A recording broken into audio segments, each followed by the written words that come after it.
Benar. 28 Juni, kemudian besoknya kan Idul Adha, Ketua. Nah, kemudian kita diminta kembali ke daerah dulu, menjalankan tugas dulu selama kurang lebih seminggu ya.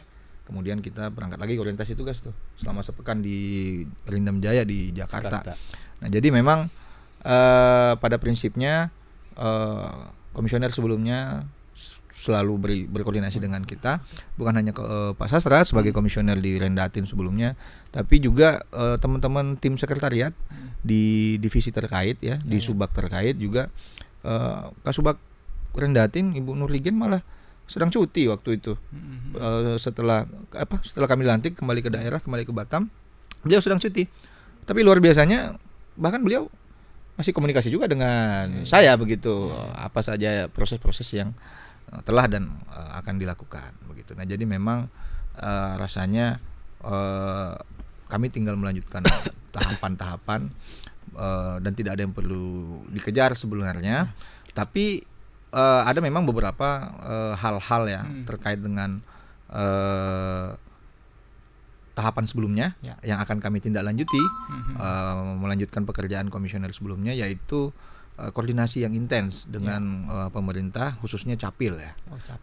Disduk Capil begitu. Nah, memang kan di DPT tingkat Kota Batam itu terdapat sekitar 8.551 pemilih yang terdata tapi belum memiliki KTP elektronik, tapi akan berusia 17 tahun di hari pemilihan nanti. Nah, itu akan kami koordinasikan lebih lanjut dan lebih intens dengan Disduk Capil. Nah, memang kan leading sektornya di sana begitu. Oke, Bang Mawardi, terkait komunikasi dengan instansi-instansi terkait, KPU sendiri sebagai instansi saat ini setelah Abang mereka dilantik bersama komisioner yang lain, apa komunikasi yang sudah dibangun dengan instansi apa saja yang selama ini?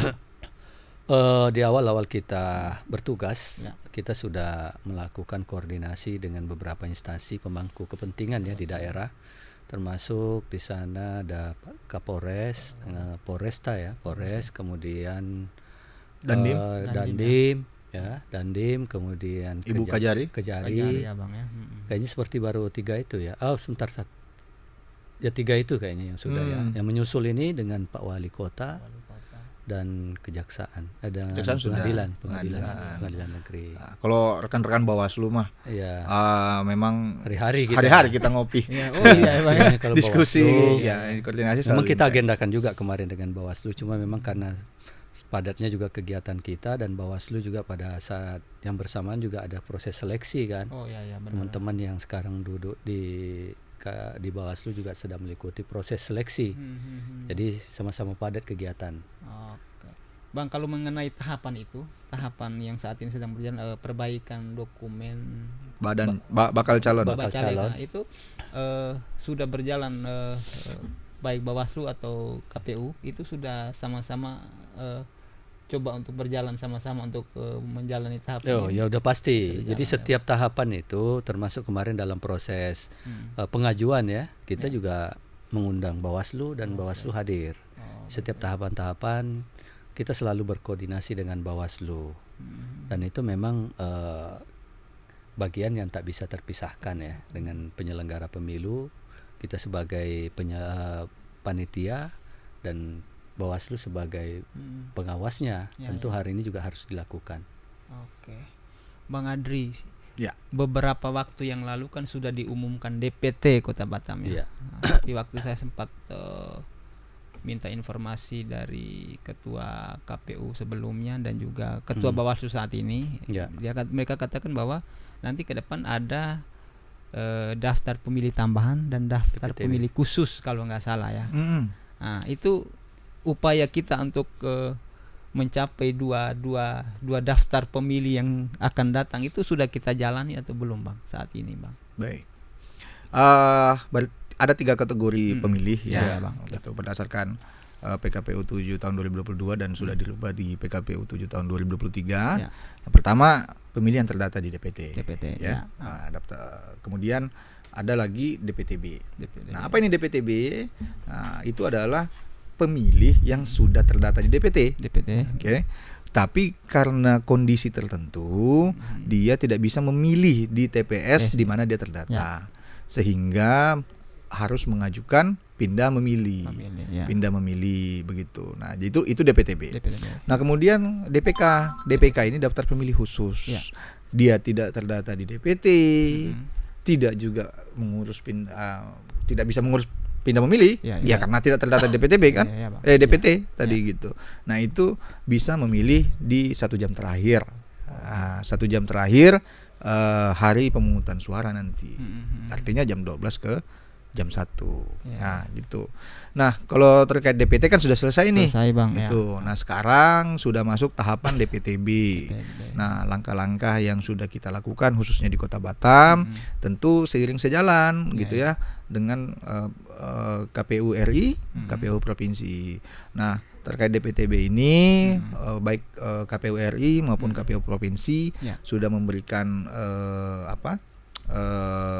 arahan baik KPU RI sebagai regulator dan KPU Provinsi sebagai koordinator daerah atau wilayah sudah memberikan arahannya dan saat ini sedang kita tindak lanjuti gitu. Nah jadi terhitung sejak penetapan DPT nasional 2 Juli kemarin kan 3 Julinya itu udah masuk sebenarnya DPTB-nya begitu. Nah jadi RI sudah memberikan arahan, kebijakan dan lain-lain. Provinsi juga sudah mengkoordinasikan ke kita dan besok juga kami akan berkoordinasi dengan rekan-rekan PPK di setiap kecamatan apa-apa saja yang perlu dilakukan untuk melayani pemilih yang ingin pindah memilih begitu. Nah jadi memang kami juga sekaligus menghimbau ini kepada Tribuners dan masyarakat Kota Batam bahwa jika Tribuners atau masyarakat Kota Batam sudah terdata ya di DPT, bisa dicek di online saja, cek dptonline.kpu.go.id atau lihat secara offline di kantor lurah tuh,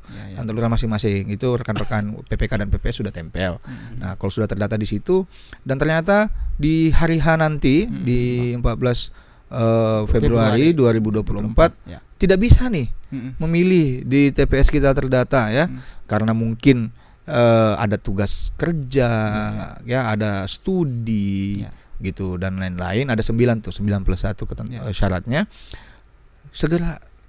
Segera urus ke sekretariat PPS di kelurahan masing-masing, di kecamatan melalui PPK, atau langsung ke KPU ke Kota Batam juga bisa, begitu. Nah nanti akan ada helpdesk dan insya Allah kita akan layani secara maksimal begitu. Tapi jangan lupa bawa bukti dukungnya. Nah, jadi tidak serta-merta saya mau pindah nih, pindah memilih ke Kabupaten Natuna misalnya begitu. Tapi karena apa gitu? Misalnya saya ditugaskan nanti selama bulan Februari 2024 bertugas di sana gitu. Oke, baik. Bukti dukungnya mana? Apakah ada surat tugas, surat mandat atau hal-hal sejenisnya lah yang dapat dipertanggungjawabkan. Nah, nanti itu juga kami yang akan memilihkan TPS-nya. Gitu. Nah, kami akan memilihkan TPS-nya. Tidak bisa lagi kayak 2019. Ya, kalau 2019 kan bebas nih mau milih di TPS mana. Nah, sekarang KPU yang akan memilihkan. Kenapa? Karena di sana terkait dengan alokasi pemilih, surat suara dan lain-lain. Gitu. Nah, jadi berdasarkan evaluasi.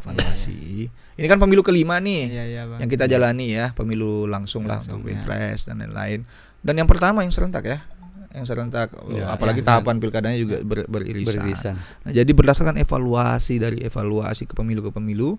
Nah, ini salah satu evaluasi yang kita lakukan bahwa untuk pindah memilih tidak bisa lagi nanti memilih sendiri TPS-nya, nanti kita yang pilihkan. Karena kan terkait juga dengan layanan kita nih, tersediaan surat suaranya dan lain-lain. Dan itu yang menjadi tahapan yang berjalan yang saat ini ya DPTB.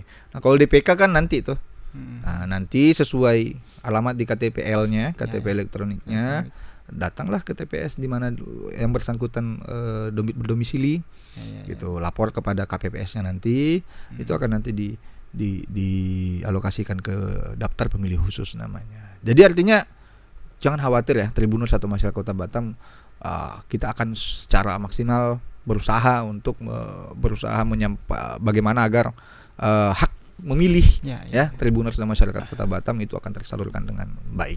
Begitu mungkin. Oke, baik Bang Adri. Saya ke Bang Mawar dulu, Bang. Kalau tahap perbaikan dokumen bacalek itu kan tentu kita sudah jalani saat ini ya, mulai dari pengembalian kemarin ya Bang ya, tanggal pengajuan perbaikan itu, lalu saat ini kan kita perpanjangan dan sudah selesai.